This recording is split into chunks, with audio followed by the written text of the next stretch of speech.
Hello everyone. I personally remember Nathanos Blightcaller as a badass quest during Classic, but recently he's been quite elevated and giving a much larger role in the story. But what was the road that led him there? That is what we're going to find out. Make it quick! Nathanos was not always the undead as we see him today. In his lifetime, he was known as Nathanos Marris, the first and only human ranger lord in existence, trained by the High Elves themselves. There were quite a few that weren't too happy with a human amongst their ranks. Kael'thas Sunstrider, Lor'themar Haldoran Brightwing, all of them had spoken out against him, questioned if he should be allowed to be amongst them, but all of their complaints were ignored by Sylvanas Windrunner, the Ranger General of Silvermoon. To her, Nathanos was one of the most gifted rangers that she had ever had the pleasure of training, and like her sisters, Illyria and Verisa, she too felt affection for the human. But make no mistake, his appointment as Ranger Lord, it was truly based on skill. His accomplishments were unprecedented, a tactical genius, responsible for Alliance victories spanning a decade of conflict. But that success streak would unfortunately come to an end when the plague spread across the lands of Lordaeron, and we saw young Princess Arthas Menethil. He walked the path of damnation into service of the Lich King. The kingdom that his father had ruled for 70 years was ground into dust in a matter of days. Sylvanas tried to protect her home and loved ones, but was no match for Arthas of Frostmourne. She gave her life, but the prince would not let her rest. He raised her as a Banshee, and she was forced to follow his command. Nathanos tried to hold the line at the Marris, the house where he had lived most of his life, but with Stratholme already fallen, the little farm stood little chance. It was Ramstein the Gorger. You might know him as one of the bosses in Stratholme. The abomination took his life. Next thing you knew, Nathanos woke as a Scourge, his mind bent to the will of the Lich King as well. For quite some time, he and Sylvanas, and so many other resurrected undead, they lost themselves. They became the very thing that they had fought against. Yet Sylvanas would not stay bound to Arthas. She would find the opportunity to break free again, recover her body, and try to claim revenge. Sadly for her, those plans didn't work out that well. Arthas was saved by Kel'thuzad and called to Northrend, where he would merge with the Lich King, leaving behind the kingdom that he had brought to ruin. Now liberated, Sylvanas made her plans of claiming the vengeance that she desired.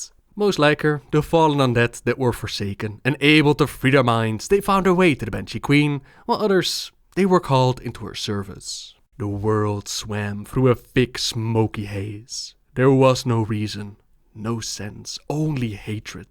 A hatred rooted deep in the corners of his mind, its tendrils twisting, vine-like through his fetid core. The man he had been was murdered, his blood now salt in the farmlands he had once called home. This creature might inhabit the dead man's body, but it possessed no will of its own.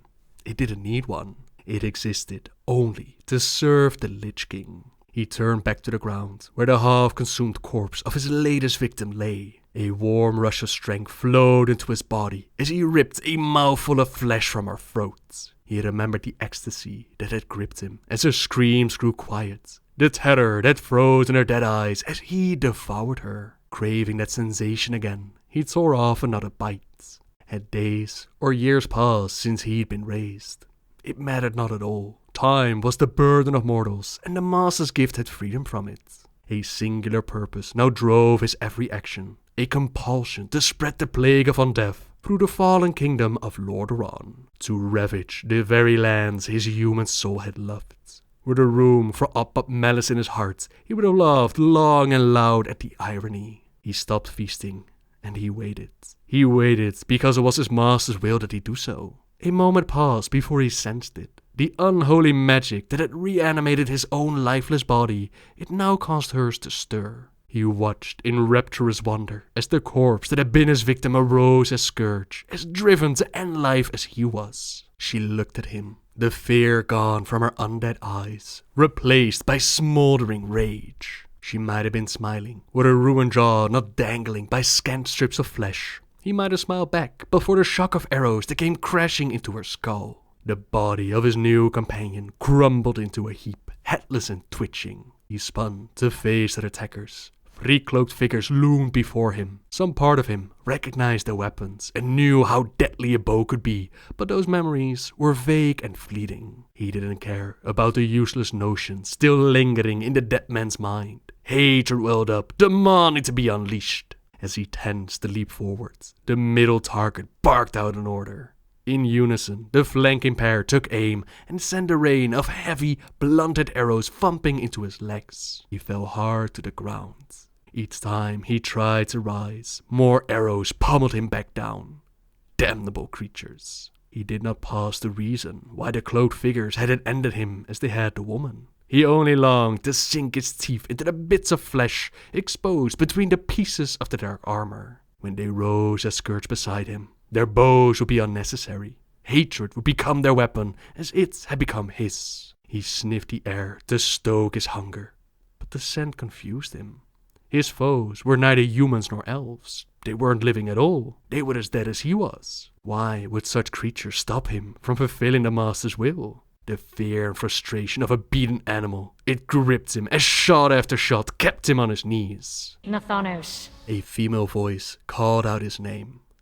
No, that name was dead, left to fester upon the plagued soil of the Marris dead. How dare this creature evoke its memory? Rage roiled in his gut, hot and thrashing. He would kill the interloper, feed upon her flesh, sate his hunger for death.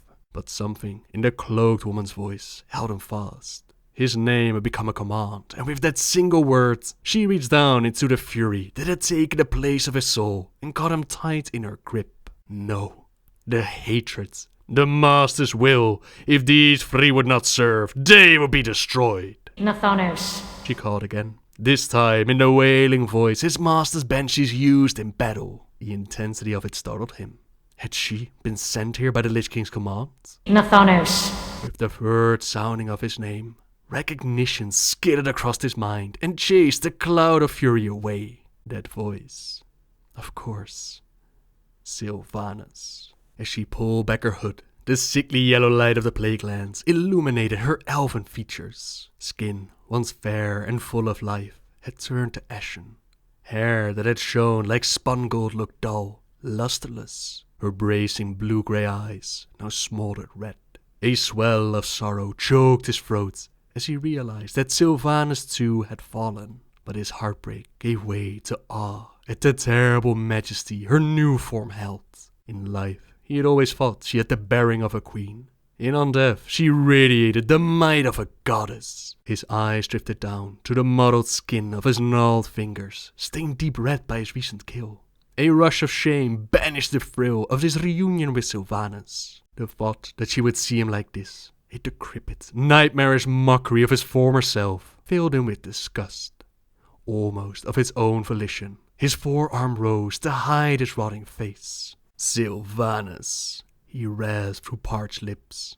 His voice sounded foreign, and he realized it was the first word he'd spoken ever since his death. Conscription to the Lich King's service. It never required him to speak, only to kill. I have come for you, Nathanos, to call you back to my side. He was not worthy to stand with her, to even look upon her, yet her strength, her power, it enthralled him, compelling his arm to fall away so his eyes could meet hers. You see what I have become, he growled. Why would you want such a master to serve you? Sylvanas waved her hand as it dismissed the bits of pulpy corpse strewn about the ground. I am building a new kingdom, Nathanos, made up of the forsaken dead freed from the Lich King's thrall. You will become my champion, and together we will call down a blight of suffering upon him. Arthas will answer for his crimes. A wicked sneer twisted his fallow lips. The insidious fog of control was gone, and he clenched his fist at the thought of taking revenge upon his former master. Anger and hatred still consumed his heart, but his will was again his own. No, not his own. It was hers, just as it always had been. The Dark Rangers attending Sylvanas tensed as Nathanos rose to his feet. He took a step forward, then bowed his head. I am yours, Dark Lady, for all my days. For the Dark Lady.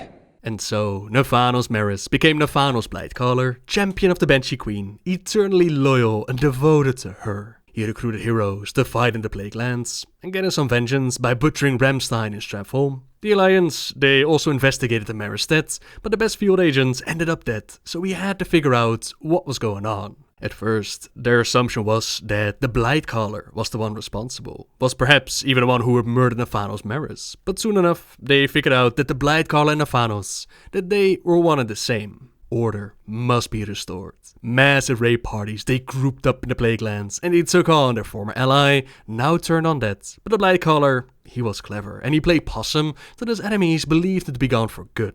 Nothing could be further from the truth though. And now, within the Undercity, he would train new generations of rangers to bolster the Forsaken troops. Now being undead meant that their former lives were over, yet not all the strings to that life were cut. Nathanos had collected relics from the Battle of Darrowshire and hidden them away at his home. He also had heroes collect the Quel'thelas registry, which contained an entry from Sylvanas herself about admitting him amongst their ranks. The effects of Arves and the Scourge, it led to the High Elves becoming the Blood Elves, but not all of them agreed with the new way of life. Not all of them were down with draining magic from objects and creatures. They were exiled and they found their way to the Quel'thian Lodge. It was there where a copy of the registry could be found. And the Blightcaller, he told the members of the Horde, the imbeciles, to leave as much strife and grief as possible in their wake. To leave them suffering. And suffer they did. "We come in the name of the champion of the Banshee Queen," they said when they arrived.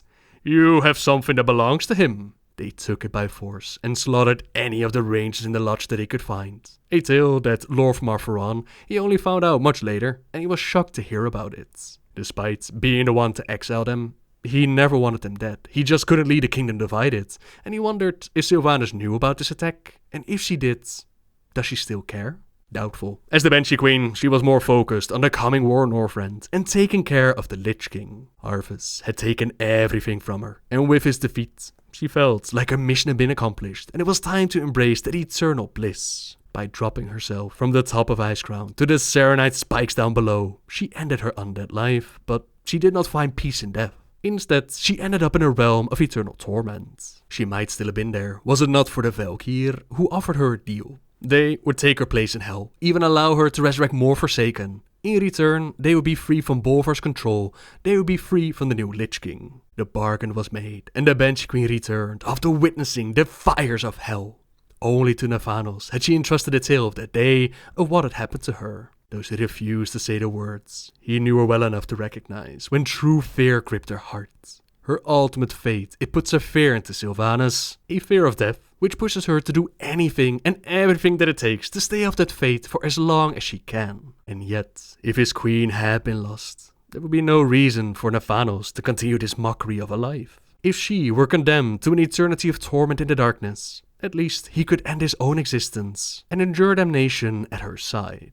But his queen had other plans in mind. She wanted to keep on going for as long as they could, and with the coming of the Legion, she needed her champion to be strong. The power of the Valkyr, it will preserve her body for ages to come. But his, once human form, like those of her other Forsaken, it will not enjoy such longevity. He could already tell that the strength in his hand had waned.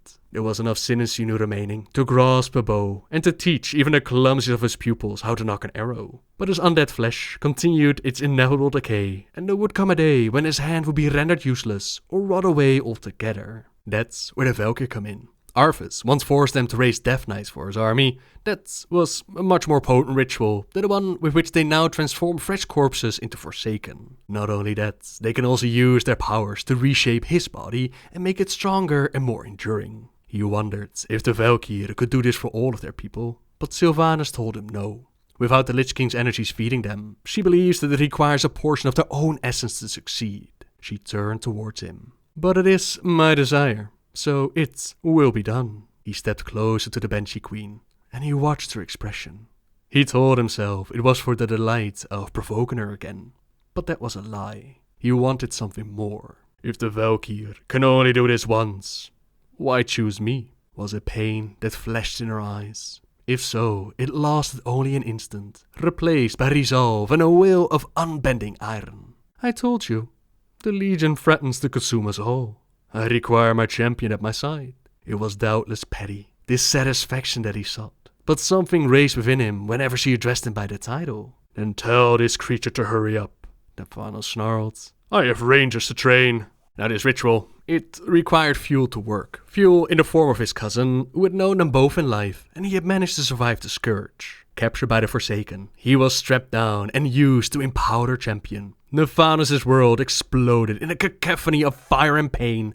So very much pain, but the results were definitely worth it. He swung his legs off the side of the stone ritual table. A slight gasp escaped his lips as he stood, steadying himself on limbs that didn't quite feel his own. Like a child unwrapping a gift, he yanked the glove from his left hand and stared in awe as he flexed his fingers. There was no protruding bone, no dangling flesh or torn muscle.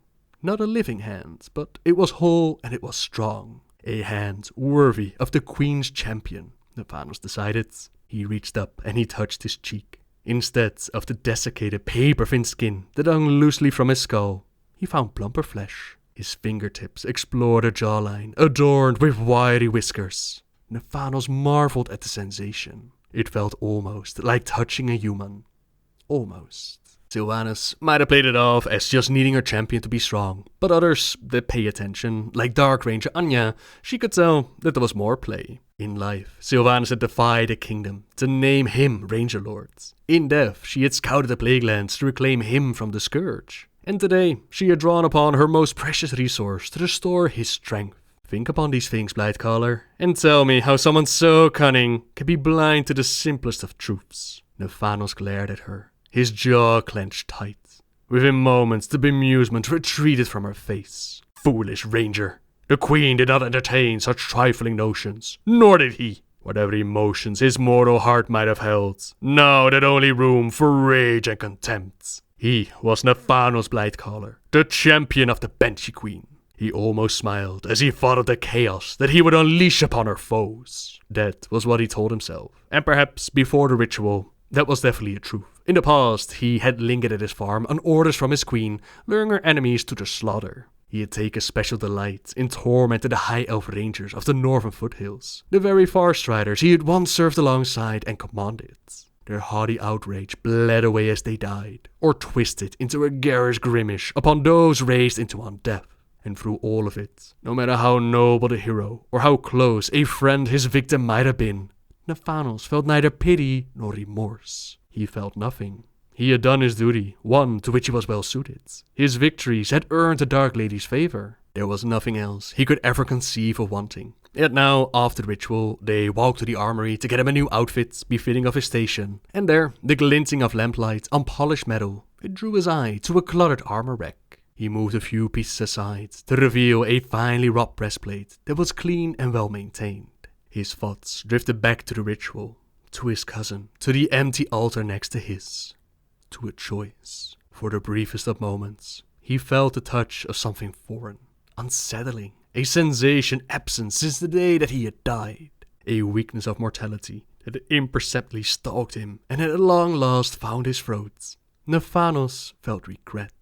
But with the Legion at the doorstep, the story takes us to the Brokenshore, where the champion of the Banshee Queen does everything in his power to make her wishes and commands come true. There was little time for regrets. However, that part of the story we're going to save for next week. So for now, thank you very much for watching, everyone. As always, subscribe if you like my videos, leave a like if you enjoyed this one, and until next time, see ya!